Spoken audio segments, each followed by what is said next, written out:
Ingen fred uten frihet for alle, fritt Palestina!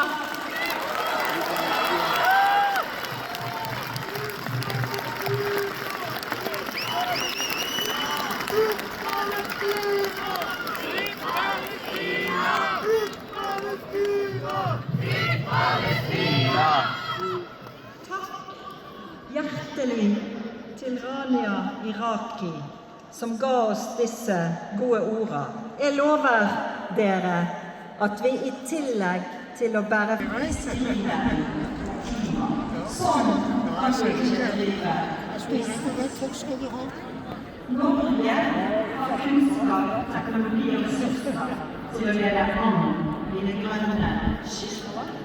Derfor sier vi nei til oljeutvinning i OPC, ja til arbeidsplasser med tryggere fremtid, grønne næringer.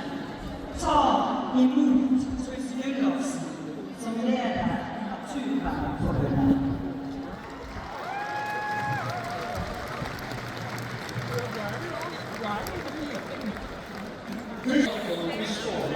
Arbeidsledige og alene i den omstillingen vi skal gjennom sammen. Men jo mer vi somler med den omstillingen, jo vanskeligere blir det. For samfunnet, bedrifter og arbeidsfolk. Kriser forsterker ulikhetene og rammer mest de som har minst fra før, som alle andre kriser. Det grønne skiftet kan ikke bli grunnlaget for et nytt klasseskille. Derfor må vi samarbeide om å sikre trygge jobber, rettferdig omstilling for en framtid hvor natur og mennesker er i balanse. På alle disse områdene har miljøbevegelsen og fagbevegelsen og mange folk inni der samarbeidet lenge. Men jeg savner fortsatt fagbevegelsen som ordentlige pådrivere i den omstillingen for å få det til å skje og for å få det til å bli rettferdig i praksis. Vi må ut av oljebobla. Vi må fase ut fossilsamfunnet. Og da trenger vi et LO som er med og viser vei. Sikre grenser, sikre rettferdig omstilling, kutter overforbruk og tar oss ut av oljebobla. vi har i dag. Hvis vi skal få en naturpolitikk som stopper nedbygging av norsk natur, tar oppgjør og vi har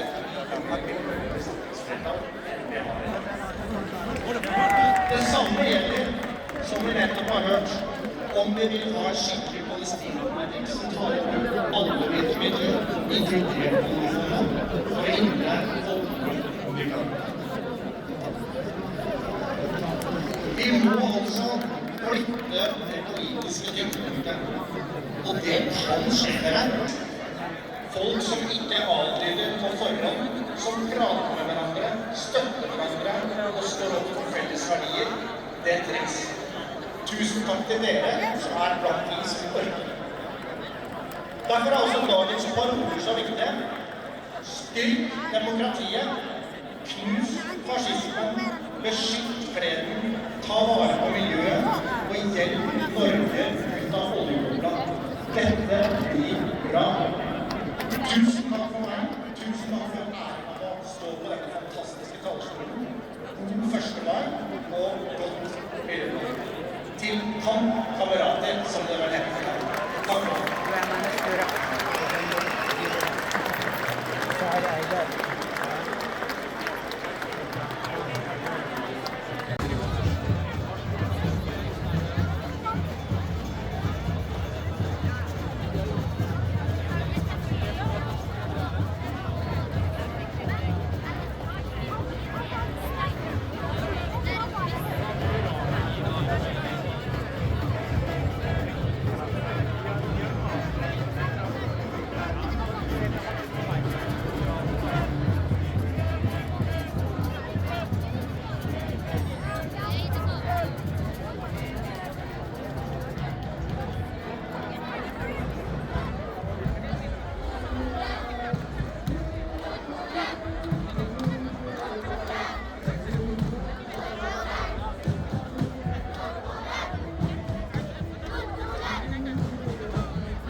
Thank you.